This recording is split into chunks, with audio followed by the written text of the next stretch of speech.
Olá, corredores e corredoras, sejam muito bem-vindos a mais um episódio do podcast Quilômetro 41, o podcast do corredor amador. Eu sou André Moraes, sou médico e corredor amador e estou aqui com o Murilo Groschitz, treinador de corrida e também corredor amador. Tudo bem, Murilo? Tudo bem, André? Fala, pessoal. Prazer estar aqui novamente com vocês. Que episódio que é esse, André? Não ouvi você falando. 14º? 14º? Que maravilha, hein? Isso aí. Rumo ao 20º. Agora, com episódios semanais, a gente vai evoluir mais rápido. Aí logo a gente está no 100. Com certeza. Gente, então eu queria só fazer uma breve introdução, pedir para você que gosta do nosso trabalho aqui, gosta do nosso podcast, que compartilhe com seu amigo corredor, joga no grupo de corrida, manda no grupo da assessoria. Se você estiver se identificando, a maior ajuda que você pode dar para a gente é compartilhando para a gente atingir cada vez mais corredores. Além disso, queria pedir para você seguir a gente no Spotify, se inscrever no nosso canal no YouTube e não deixar de seguir o nosso perfil no Instagram. Lá, além de você saber de todos os episódios, a gente sempre avisa quando tem episódio novo, sempre estamos liberando nossos cortes, a gente está cada vez mais colocando conteúdos diferentes, conteúdos de vídeos curtos, coisas que, com certeza, se você gosta desse episódio, você vai gostar também do conteúdo que a gente está colocando por lá. Além disso, pessoal, para quem realmente gostar do nosso trabalho, para quem realmente gostar do nosso podcast e puder contribuir por meio do nosso Apoia-se, que está no link lá no nosso Instagram, na bio, a gente agradece, afinal de contas, a gente tem sonhos grandes para esse projeto, né, Murilo? É isso aí, André. E o Apoia-se é bem bacana, né, André? Porque a gente pode... As pessoas podem aderir tanto a planos com valores de R$20, né? Então, planos mais acessíveis, quanto contribuições de R$100 ou até mais. E o mais legal é que há benefícios, né? Benefícios progressivos. Então, exatamente. Eu não sei exatamente quando esse episódio vai ao ar, mas nós estamos gravando no dia 11 de julho e ontem nós mandamos confeccionar as camisetas do podcast Quilômetro 41. Então, Exato. mais ou menos, acho que um mês elas estarão prontas.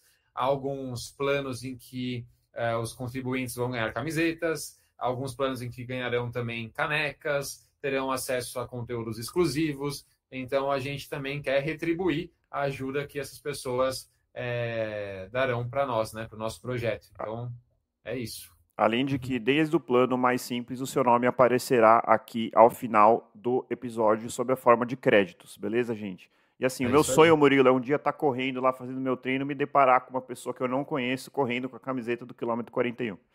É verdade, é verdade. É um sonho bacana, é uma meta boa, hein? Gostei. Beleza. Então, passada a introdução, vamos falar hoje de uma pauta, uma coisa que eu, sinceramente, já vou dizer de cara aqui, que eu não sabia da existência. Quem abriu minha cabeça para esse tópico, eu achei muito interessante, foi justamente o Murilo, que são as Super Halves, ou as Super Meias Maratonas. A gente já tem falado aqui sempre das Majors, que são maratonas, mas a distância da maratona, eu até acho que é para todo mundo que quer, mas tem muita gente que não quer e não tem problema nenhum não querer correr uma maratona. E aí a distância da meia maratona, assim, aproveitando, é uma distância, assim, eu até brinco que é a distância saudável, né? A maratona, ela é, assim, desafiadora, é aquela coisa, assim, para quem tem esse perfil de gostar de se desafiar, ela acaba seduzindo, não tem jeito. Mas a meia maratona é aquela distância mais saudável, é aquela distância que eu acho que, assim, qualquer pessoa que colocar na cabeça, começar a treinar, acho que ela tem condição de correr e de forma saudável. Não sei se você concorda com isso, Murilo. Concordo você acha que plenamente. Saudável é o 5K? Não, concordo plenamente. Eu acho também que meia maratona é uma prova ainda saudável. Eu não falo aqui somente fisicamente. Também não estou falando que quem faz maratona não é saudável, tá? Mas tô falando, não, de forma alguma. Eu também não, pelo amor de Deus, gente. Exato. Você vai impor seu corpo, né, a carga de treinamento a estresses muito maiores. Então, assim, quanto maior o desafio, maior o risco, né? É que nem investimento financeiro, a mesma coisa. Você ganhar muito dinheiro, você vai se colocar frente a riscos mais altos. É a mesma coisa na corrida. Então, a meia maratona é ao meu ver, é um equilíbrio muito legal entre o desafio, né? É uma prova desafiadora. Desafiador.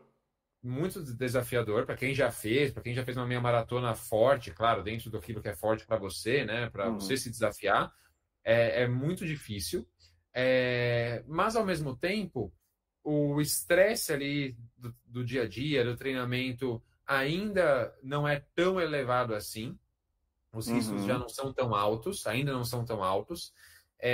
A duração dos treinos também é saudável do ponto de vista social, pessoal. É muito diferente você sair para fazer um treino de 1h30, talvez 2 horas ali no máximo, e você fazer um treino de 3, 4 horas. É uma diferença bem, bem significativa. Sim. Então, assim, no dia a dia do corredor, faz uma baita diferença. Então, por isso que eu gosto muito de meia maratona. É a minha distância favorita, com certeza, por conta desse equilíbrio, né? E se encaixa muito bem na rotina da maioria das pessoas. E aí, André, assim, por que esse tema me chamou a atenção e eu quis trazer aqui para os nossos ouvintes? Porque a gente fala muito nas Major Marathons, né? E eu não estou aqui falando que Super Half são mais legais ou são melhores, não é essa a finalidade desse episódio. Mas, realmente, assim, a gente tem ali um estigma muito grande, né, em torno das Major Marathons, né, das grandes maratonas do mundo. As pessoas buscam de forma enlouquecida, né, no universo da corrida. Virou uma febre. Delas. Virou uma febre, né? Então, assim, é claro, a gente sabe que é extremamente caro, né, você viajar para ir correr uma maratona. Tem uma questão também financeira envolvida, mas as pessoas que têm a condição de bancar uma viagem dessas, de participar delas, lutam assim de forma fervorosa para conseguir uma inscrição, né? A gente tem os sorteios, a cada ano que passa, conseguir uma vaga é mais difícil, né? Por sorteio, e aí pagando, né, para uma agência cada vez mais caro. Então, assim, é muito complexo. E a gente tem gravado vários episódios sobre as Major Marathons, né? Cada uma delas chamando convidados para falar um pouquinho sobre as suas experiências. Mas a gente tem que pensar também que tem gente que não quer fazer a maratona, tem gente que talvez não goste, tenha tentado e não gostou, ou simplesmente não quer chegar nesse desafio, e está tudo bem.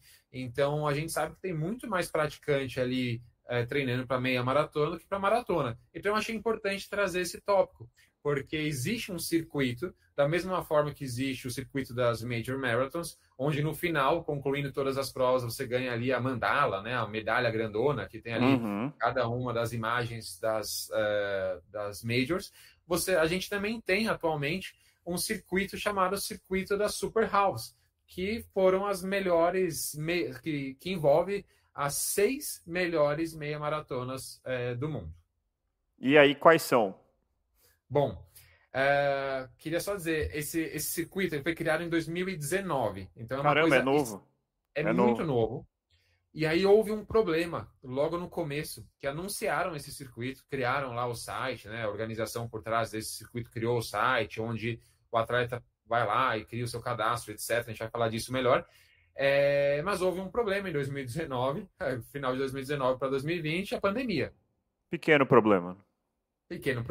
Então, mesmo tendo sido anunciado esse circuito, as primeiras provas que estavam dentro desse circuito não contaram para se ganhar a medalha final. Então, isso foi muito, muito ruim, decepcionou muitas pessoas. Então, em 2019, quando foi anunciado, muitas pessoas entraram lá no site e falaram, beleza, eu vou fazer as provas.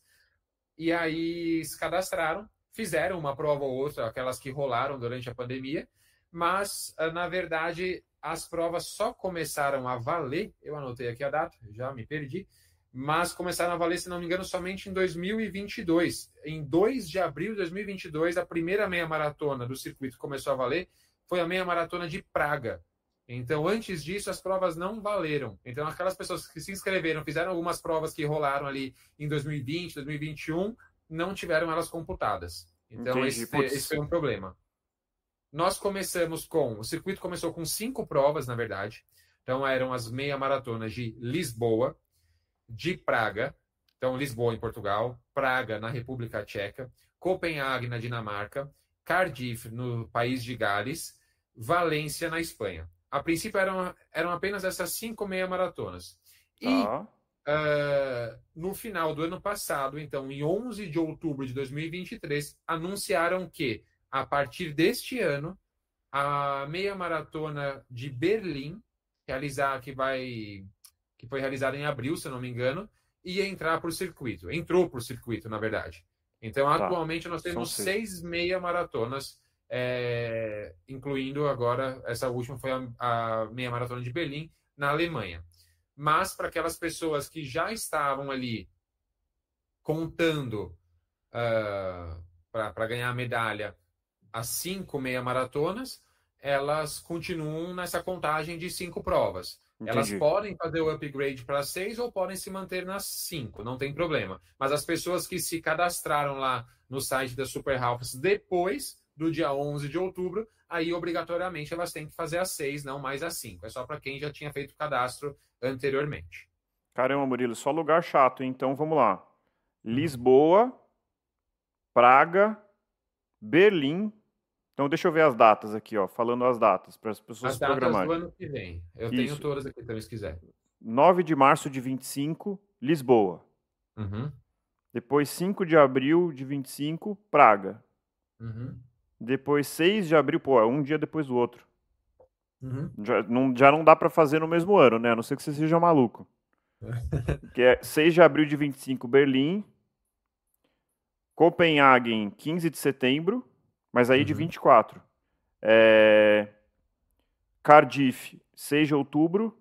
E Valência, 27 de outubro. Então, assim... Exato. E Berlim, você falou? Berlim, Falei. 6 de abril. Isso, exato. Que, exatamente, Berlim, 6 de abril. Então, assim, um circuito que deve ser incrível, né? Aí fica aí a única coisa que eu critico, assim, né? Não querendo criticar o negócio, assim, mas podia ter uma coisa um pouco mais global, né? Acho que, assim, uma coisa que é legal das Major Marathons é que, pô, uma em Tóquio, né? Outra tem nos Estados Unidos, assim, isso faz com que você tem vários continentes, né? Aqui ficou muito eurocêntrico. Talvez seria uma sugestão. Por que não coloca a meia do Rio aqui no bolo? Aí seria bom. Mas eu vou defender. Boa, vai. Eu vou defender a organização da Super Halves. Eles tiveram um critério, né, muito forte para escolher essas provas. Certo. E o critério foi o selo que essas provas têm dentro da World Athletics, que é a organização ali mundial de atletismo, né? Entendi. Então, dentro dela, da World Athletics, nós temos selos para as provas. E esses selos levam em consideração várias coisas. Levam em consideração qualidade do percurso, a organização da prova, a torcida, né, a influência também da população ali nas ruas, torcendo para as provas, vários fatores, né? E a gente sabe que as Majors, né, as Major Marathons, todas elas têm um selo chamado Platina, né, o selo Platinum, né? Então é o selo mais elevado que se tem, assim, dentro da World Athletics. E esse selo só é dado até o momento para maratonas. O selo mais alto que se tem para meias maratonas, é o selo Elite. Então, todas essas 6 meias maratonas possuem o selo Elite. Então, são as únicas meias maratonas. São as únicas que tem esse selo. Pelo que eu entendi, são as únicas meias maratonas que possuem o selo Elite. Então, assim, beleza, a meia do Rio é incrível, a gente gosta pra caraca dela. Acho que é uma das melhores meias aqui do Brasil e também do mundo. Mas ela não possui esse selo. Então, assim, os caras só pegaram mesmo as melhores. Então, assim, acho que vale aí a gente tentar melhorar cada vez mais, né, a organização das nossas provas para um dia a gente chegar nesse selo e, quem sabe, entrar nessa lista também. É aquela coisa, né, Murilo? A gente quer... Assim, a gente até, às vezes, é uma autocrítica, né, que eu faço, assim, ao nosso podcast. A gente já tem isso na cabeça e a gente quer cada vez mais falar de provas no Brasil, né? A gente falou um pouquinho da maratona do Rio com o episódio do Valdir, que foi o 13º, se eu não me engano, e a gente quer falar cada vez mais, porque as provas no Brasil precisam...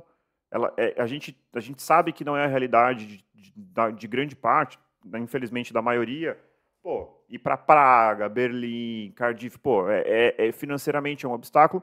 Então, assim, as provas a gente quer fomentar as provas brasileiras. Por outro lado, a gente tem que entender também que, infelizmente, tem muita organização ruim, né? A gente eu acho, por exemplo, a gente que é de São Paulo, que a gente poderia ter, acho que está melhorando, não estou citando uma prova específica outra ali, mas, por exemplo, as meias de São Paulo poderiam melhorar, as maratonas que tem em São Paulo poderiam melhorar, poderia, na minha opinião, deveria ser só uma maratona por ano, não sei o que você acha disso, estou fugindo da pauta, tá? Mas eu acho que ter 2 maratonas na mesma cidade, eu acho que acaba separando, em vez da cidade abraçar a prova, acaba ficando, você prefere essa ou prefere aquela? Eu vou correr essa, você vai correr aquela. Sabe assim? Eu acho que a gente poderia abraçar. Pô, qual é o dia da Maratona de São Paulo? É o 3º domingo de tal. Ponto. Essa é a Maratona de São Paulo. Ponto. É só uma opinião. Então, assim, para que a gente um dia consiga ter esses selos e tudo mais, precisa de investimento. Precisa que os corredores sejam cada vez mais críticos e denunciem, critiquem, eventualmente, se a prova é ruim, que não voltem para essa prova, e aí essa prova vai acabar perdendo público. Então, a gente precisa melhorar para poder ter provas cada vez melhores e, eventualmente, quem sabe um dia a gente consegue um selo desse. Né? Exato. Aliás, dando uma viajada aqui mais um pouco, deveríamos ter um circuito brasileiro de maratonas e um circuito brasileiro de meias maratonas. Com uma mandala brasileira lá, bem brasileirona mesmo, sei lá. Pô, pega a Maratona de São Paulo, Porto Alegre, Florianópolis, Rio de Janeiro, e aí, óbvio, tem outras. Oi? Seria incrível, seria muito legal. Imagina? Seria muito mais acessível. Acessível, né? Para as pessoas, né? E seria... se pegar, por exemplo, como que é o nome daquela prova? Circuito das Estações, né? Isso. Aqui em São Paulo. Tem em São Paulo, tem no Rio, acho também, né? A gente tem ali... Se você completar as 4 provas, você já ganha uma medalha... Na verdade, as medalhas se juntam, né? E viram uma medalha maior. Isso já é super bacana, já estimula as pessoas, já motiva ali. Imagina só, então, uma mandala, né? Essa semelhança, talvez, ao que seja ali a Super House, as Major Marathons, né? E é algo bem bacana. Uma boa ideia, hein? Gostei. A gente podia fazer esse negócio. Infelizmente, eu acho improvável, porque cada uma dessas provas é de uma empresa diferente, né? Então, assim, é muito improvável, né? Bom, voltando para a pauta. Voltando para a pauta. E aí, beleza. Pô, legal, gostei da ideia, quero fazer as 6 Super Halves. Eu posso fazer isso ao longo da minha vida ou eu tenho um tempo específico para terminar? Tem um tempo específico para terminar, o que dificulta um pouco o processo, é claro. Então, até antes da meia maratona de Berlim ser inclusa, o tempo para finalizar essas 5 provas, as 5 primeiras que foram inclusas, era de apenas 30 meses. 30 meses? 36 meses. 36 meses, desculpa. 3 anos. Era muito pouco. Puxado, hein? É puxado. Então, assim, ou você dá uma de doido lá e a cada viagem pega ali as provas que são mais próximas, né? E tenta fazer 2 em cada ida. Faz uma no começo da viagem, uma no final, para facilitar um pouco a operação, né? Até porque o mais caro da viagem internacional é o voo, né? Normalmente se gasta muito com isso. Ou você vai precisar, em 3 anos, viajar 5 vezes para a Europa. Precisaria fazer isso. Aí ficou puxado, hein, Murilo? Ficou puxado. Mas com a inclusão de Berlim na lista, a organização desse circuito aumentou o prazo para 60 meses. Então, 5 anos para se completar as 6. Então, ficou algo um pouquinho mais viável, digamos assim. Ficou algo mais factível, né? Então, você tem 5 anos para fazer 6 provas. Então, eu acho que ainda é desafiador para um brasileiro, né? Mas, assim, é algo mais factível, né? Eu assisti alguns vídeos sobre o tema, vi muita gente falando, brasileiros morando na Europa, né? Para quem mora na Europa é uma maravilha. Puta, é espetacular, né? Porque a Europa, para você chegar lá é difícil, mas para você se mobilizar lá dentro, assim, tipo, sair do Brasil e ir para lá é um voo caro e tudo mais. Uma vez que você tá lá dentro, não é tão difícil, né? Tem trem para todo lado, voos domésticos acessíveis. E me fala uma coisa, Murilo, tem algum pré-requisito de inscrição do tipo, preciso ter um tempo X, é que nem Boston, que a pessoa fica a vida inteira para se classificar, como é que é? Isso que é muito legal, né, André? Apesar do prazo ser um pouco apertado para completar todas as provas, é claro que a organização desse circuito não colocaria um prazo de 60 meses se houvesse ali sorteio para as provas ou um pré-requisito. Então, não existe, tá? Não existe nenhum pré-requisito para se inscrever nessas provas, e são provas que não possuem sorteio. Você se inscreveu, já era, você está dentro, você vai fazer a prova. Então, isso é muito bacana. Então, por mais que esse circuito ganhe mais repercussão e mais pessoas queiram fazer, vai demorar muito, muito, muito para que essas provas fiquem cheias a ponto de você precisar de um sorteio para conseguir uma vaga, né, na hora de se inscrever. Então, assim, isso vai acontecer no médio e longuíssimo prazo, se acontecer. Então, por enquanto, é bem tranquilo. É igual se inscrever para qualquer prova aqui no Brasil ou qualquer outra prova do mundo que não seja uma major. Você se inscreve e você faz a prova. Legal, Murilo. E não sei se você sabe, mas o que a gente pode falar assim sobre cada uma das provas, características do percurso? Você tem esse nível de detalhe aí para a gente entender? Eu não tenho um nível de detalhe assim, onde larga cada uma das provas, Não, como sim, claro. mas a todas essas 6 provas, elas são provas extremamente planas. Planas e realizadas em períodos do ano em que normalmente ali é uma meia estação na Europa. Então a gente não tem ali um calor ou um frio muito extremo. E tudo isso foi pensado mesmo para que essas provas fossem mais atrativas.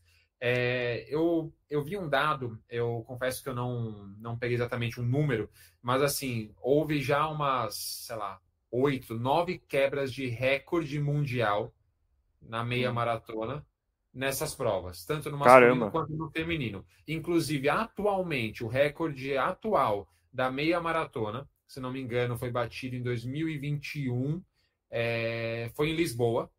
Tá? O tempo de 57 minutos e 31 ou 34 segundos. Agora não entendo se a minha letra aqui é um ou é um 4. E o recorde mundial da meia maratona feminina, o tempo de 1 hora, 2 minutos e 52 segundos, foi em Valência. Então, assim, esses são os atuais recordes mundiais, mas sem contar... Quem que bateu esse recorde, Murilo, em Valência? Eu não anotei o nome da pessoa. Não, mas pode falar que eu vejo aqui.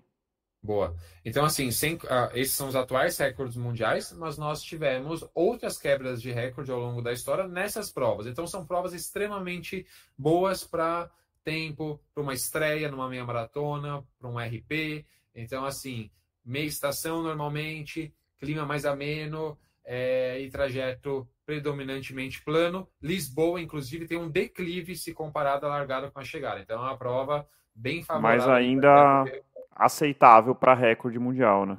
Sim, ainda aceitável dentro do recorde mundial, exatamente. Quem quebrou o recorde foi Kibiwot Kandi, em 6 de dezembro de 22 em Valência. Você sabe que tem uma marca aí, né? A gente sempre fala da maratona masculina das 2 horas, existe a mística aí da meia maratona feminina abaixo de 1 hora. Né?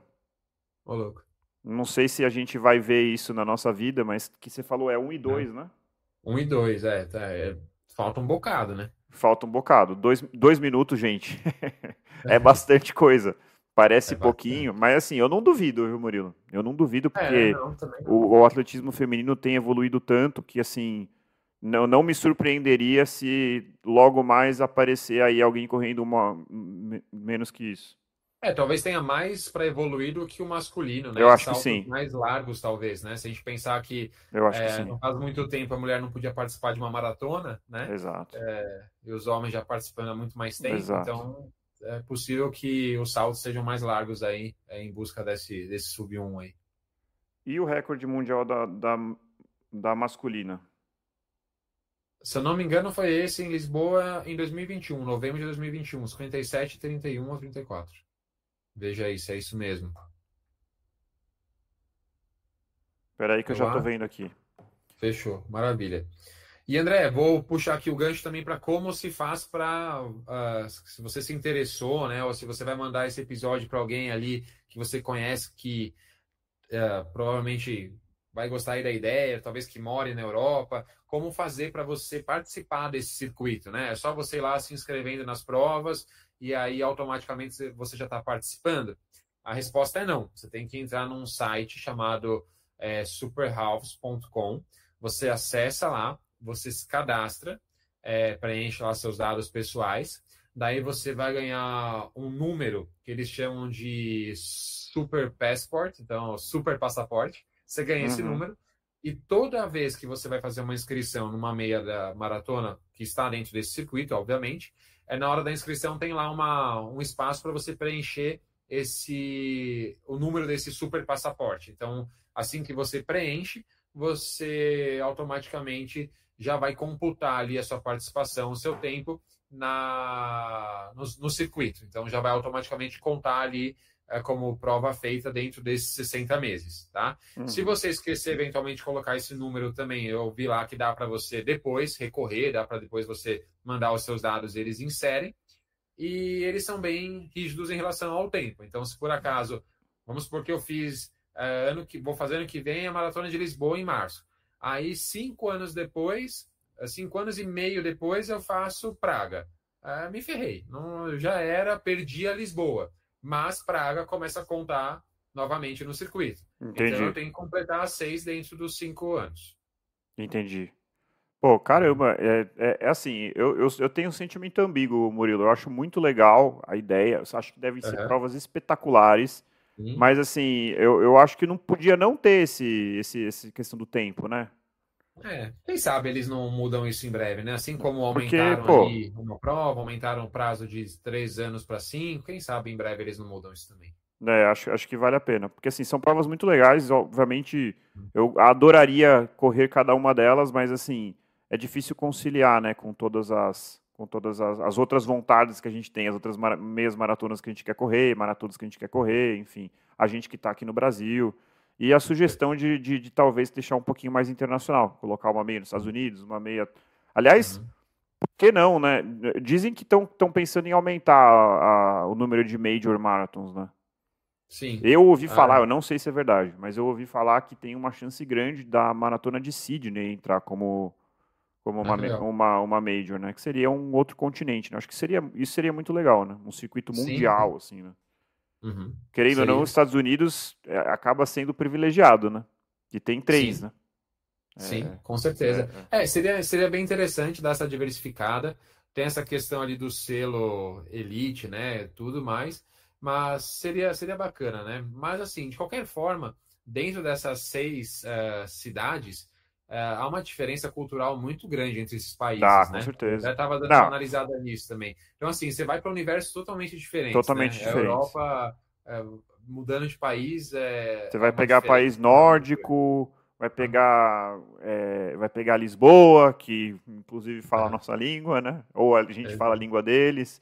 Vai pegar Valência, que também é super legal, pô, demais.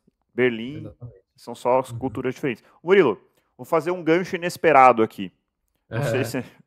Já que a gente está falando de meia maratona, você correu recentemente a meia maratona de Santos. Vamos aproveitar para falar um pouquinho, conta a sua experiência, o que você achou, você recomenda essa prova, você acha que, não sei se você pode falar, o que você acha que pode melhorar, se teve alguma coisa na organização que te chamou a atenção positivamente ou negativamente? Tá, poxa, muito legal. Sim, eu fiz a meia de Santos, né? A meia de Santos foi no final de junho, foi no dia 30 de junho? 30 de junho, foi isso. Eu achei a prova incrível, André. Você nunca tinha corrido? Eu nunca tinha corrido nem ouvido falar, para falar a verdade. Foi um aluno meu, o Mauro, se ele estiver ouvindo aí o episódio, vai se identificar. Inclusive, coitado, ele acabou não podendo correr, por motivos pessoais, ele acabou não podendo fazer a prova. Provavelmente vai fazer a SP City agora no final do mês. Mas ele família dele, boa parte da família dele mora em Santos, né? E ele falou, a gente conversando sobre os objetivos do ano dele, ele falou que estava a fim de fazer essa prova. Aí eu falei, opa, interessante, porque eu também vou bastante a Santos, porque os meus sogros atualmente moram lá. Aí eu falei, nossa, uma oportunidade bacana, a prova em junho, né? Santos, uma cidade litorânea, em São Paulo é normalmente quente, mas em junho as temperaturas são bem mais amenas, então não tanto quanto São Paulo, mas já é mais tranquilo. Interessante, estou gostando da ideia. Aí eu fui analisar o percurso da prova e comprovei isso na prática. O percurso, assim, é fantástico, é maravilhoso, assim como todas as provas em Santos. Que nem os 10K da Tribuna, que é uma prova super famosa de Santos, é a prova mais rápida de 10 quilômetros aqui no Brasil. Então, assim... Mesmo? Exato. Os recordes são sempre lá, etc. É uma prova super forte, super também concorrida, muito cheia, né? E eu achei a prova muito bem organizada, eu achei a prova muito bacana. Eu achei o trajeto fabuloso, assim, só seria melhor se fosse totalmente na Avenida da Praia. Acontece que para fazer ida e volta ali na Avenida da Praia, teria que sair de Santos, tá? Talvez tivesse que avançar ali para a região de São Vicente, etc. Acho que a logística ali ficaria um pouquinho complexa. Então a prova começa ali no Aquário de Santos, para quem não sabe, ali canal 5, 6, né? Acho que é mais perto do 6º canal de Santos. Para quem não sabe, Santos é dividido em canais, né? Uns córregos assim que cortam a faixa de areia, né? E vai dividindo a cidade nessas porções. Então, a largada é mais ali, para quem está olhando para o mar, mais para o lado esquerdo, próximo ao... na verdade, é no Aquário de Santos a largada, bem próximo ali do porto. Os primeiros quilômetros da prova, os 2, 3 primeiros quilômetros são sentido porto, né, para quem conhece a cidade. Em seguida, a gente entra ali nas ruas da área portuária mesmo de Santos, e aí é bem interessante porque, poxa, você vê lá os galpões, né? Tipo, tudo bem diferente, assim. São ruas extremamente planas. Daí tem o único porém da prova, que é ali uma quantidade um pouquinho grande de curvas e de curvas de 180 graus, né? Então, momentos em que você está num sentido e você vira totalmente. Isso acontece, acho que umas 3, 4 vezes na prova. É o meu único porém, mas eu não posso falar que meu tempo foi ruim por causa disso. Na verdade, nem foi ruim meu tempo, fiquei super feliz, mas assim, não posso falar que isso influenciou o meu resultado, mas assim... mas influenciou. Eu falo, com certeza influenciou. Porque essas quebras de 180, cara, são assim... A gente já falou isso, eu não lembro qual episódio que foi, acho que foi da Maratona de Tóquio. Acaba influenciando, mas assim, gente, a corrida, tirando... Você não tá querendo quebrar o recorde mundial, então também vai mudar um pouquinho, mas influencia. Influencia, com certeza. Dá uma quebrada, querendo ou não, uma curva de 180 graus, você tem um momento ali que você praticamente para, né? Você para e volta. A não ser que você consiga abrir muito, mas aí você vai correr mais uma distância maior, né? Perfeito. Aí depois, a partir do 13º ou 14º quilômetro, você já entra na Avenida da Praia e os últimos 7, 8 quilômetros são na praia mesmo. Assim, na praia não, né? São na Avenida da Praia. São trajetos totalmente plano, tirando essas curvas ali, é um trajeto perfeito. Eu achei a prova muito bem organizada. No final é muito legal, eles dão uma premiação para os top 100 da prova de 7. Tem 7 quilômetros também, então eles dão para os top 100 feminino do 7, top 100 masculino do 7 e também de ambos os sexos na meia maratona. Então achei isso muito bacana, foi muito... Murilo não vai falar, mas ele foi top 100, tá, gente? Não fui. Não foi? Eu fiquei em 150.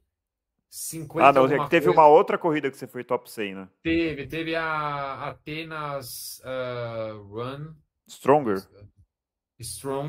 a 18K que eu fiz 2 semanas antes, como preparação para meia. Eu peguei top 200 também. Mas quem pegou top 100 foi minha sogra. Ela pegou top 100 nos 7 km. 7K. Então, boa. 7K. E a aluna da minha assessoria também. Então foi bem bacana, foi uma experiência legal. Tirando ali na hora de pegar essa medalha dela, coitada, a gente ficou na fila um tempão.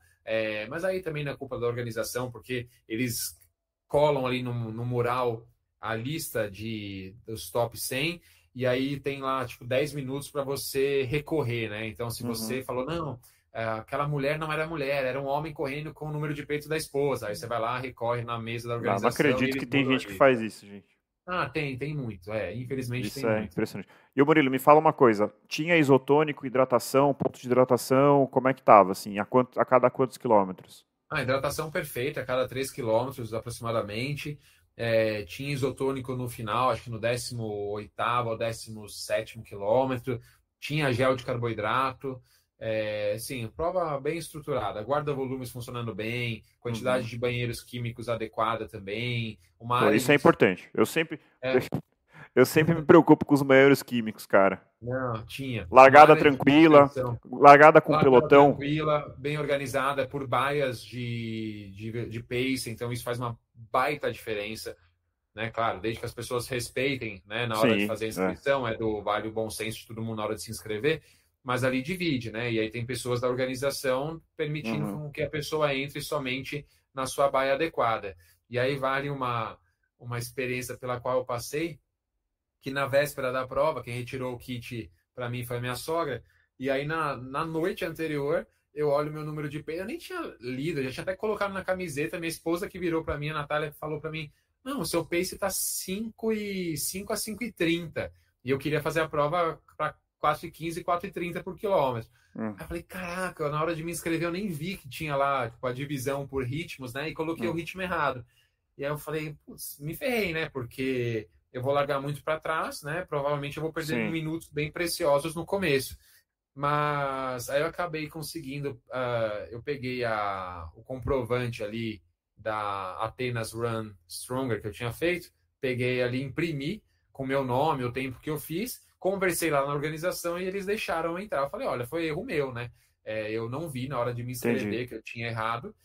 E tá aqui minha comprovação de que meu pace é esse. E aí deixaram eu entrar, até porque na hora de se inscrever é uma autoseleção do pace, né? E eu errei e mostrei que não era. Então, isso é uma coisa assim que eu tenho um pouco de dificuldade, assim, um pouquinho mais, um lado um pouquinho mais crítico meu, assim. Eu tenho dificuldade de entender por que as pessoas colocam um pace que elas sabem que elas não vão conseguir cumprir, para largar na frente, e aí depois, na hora da largada, é aquele caos, aquele desespero, gente querendo ir rápido. Gente, cada um tem seu pace, não tem problema nenhum, não tem que ser rápido, não tem problema ser devagar, mas vai no seu, entendeu?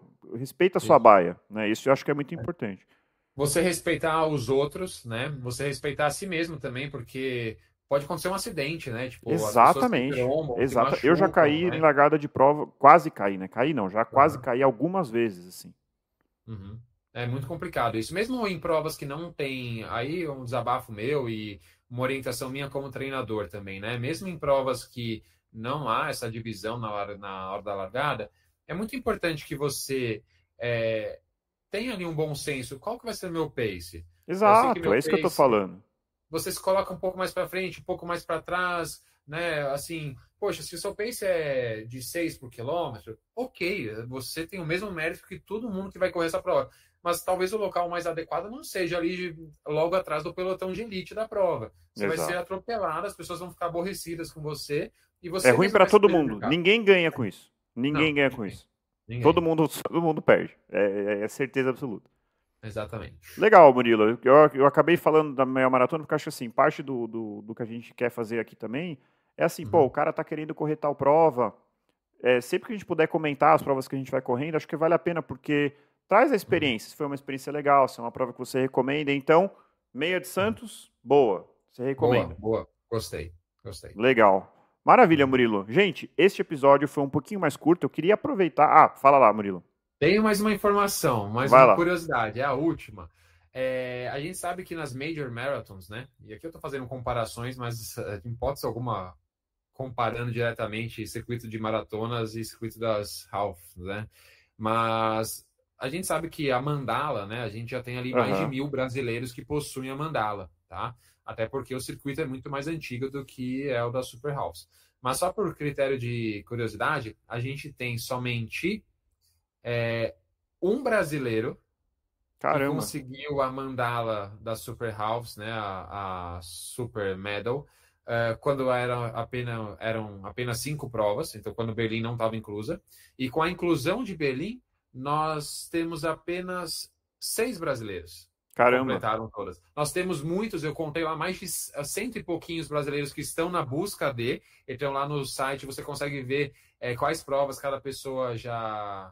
Eles chamam de Hall da Fama lá. Você vê, tipo, o Murilo, vamos supor que ele esteja lá. Então, o Murilo já fez Lisboa e Copenhague. Consegue ver até o tempo da pessoa. Legal. Mas completaram somente 7 brasileiros ao todo, então já completaram o circuito da Super House. Muito legal. Com certeza isso vai aumentar rápido, viu? Com o jeito que as coisas estão, a corrida está crescendo, acho que deve aumentar rápido. Muito legal. E a última informação, puxando um gancho aqui para um próximo episódio, que o André nem sabe que a gente vai gravar, mas eu já estou sugerindo aqui. Super Halves, eu tenho que ir para a Europa, é muito caro, não sei o que lá. Há um circuito de meias maratonas na América do Sul, tema para o próximo episódio. Olha só, e eu achando que eu tô tendo a ideia aqui de fazer um circuito Não no Brasil, mas na América do Sul existe. Não, eu já vi outras pessoas falando, tá, gente? Pelo amor de Deus, não é ideia minha, não, de fazer um circuito brasileiro. Eu acho que seria espetacular.